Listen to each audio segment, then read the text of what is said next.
আপনি কি জানেন রাসূলুল্লাহ সাল্লাল্লাহু আলাইহি সাল্লাম কেন বিলালকে কাবার ছাদে উঠিয়েছিলেন?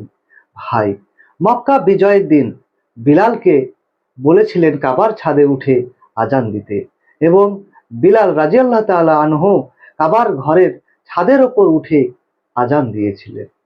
ভাই, প্রশ্ন হলো, এত জায়গা থাকতে রাসূলুল্লাহ সাল্লাল্লাহু আলাইহি সাল্লাম বিলালকে কেন কাবার ছাদে উঠালেন, যেখানে কুরাইশরা কাবা ঘর পরিষ্কারের জন্য ঝাড়ু পর্যন্ত স্পর্শ করত না, কাবার অসম্মান হবে বলে তারা দাড়ি দিয়ে কাবা ঘরকে পরিষ্কার করতেন।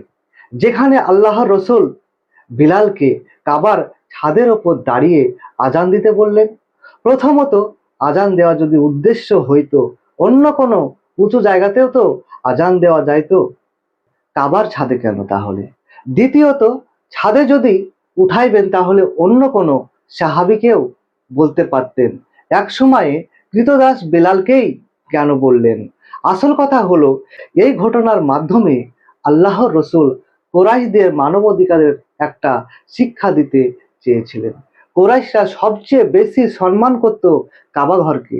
সেই কাবা ঘরের ওপরে বিলালকে কেন উঠে আল্লাহ রসুল আজান দিতে বললেন? তাদেরকে বোঝাতে চাইলেন আজানের মাধ্যমে যে তোমরা যে কাবা ঘরকে এত সম্মান করো, সেই কাবা ঘরের চেয়েও একজন সত্যনিষ্ঠ মানুষের মর্যাদা অনেক দামি এবং অনেক বেশি, যদিও যে মানুষটা নিগ্র হয় বা কৃতদাস হয়। এই ঘটনার মাধ্যমে আল্লাহর রসুল ইসলামের সাম্য ও মানবাধিকারের চেতনাকে সবার মনে মগজে গেঁথে দেওয়ার চেষ্টা করেছিলেন, যাতে তার হাতে গড়া এই উম্মাহ কখনোই মানুষকে ছোট বা তুচ্ছ করে না দেখে। তারা যেন সর্বদা মনে রাখে আল্লাহর কাছে একজন সত্যনিষ্ঠ নিগ্র বা কৃতদাসের মর্যাদাও কিন্তু কাবার ঊর্ধ্বে।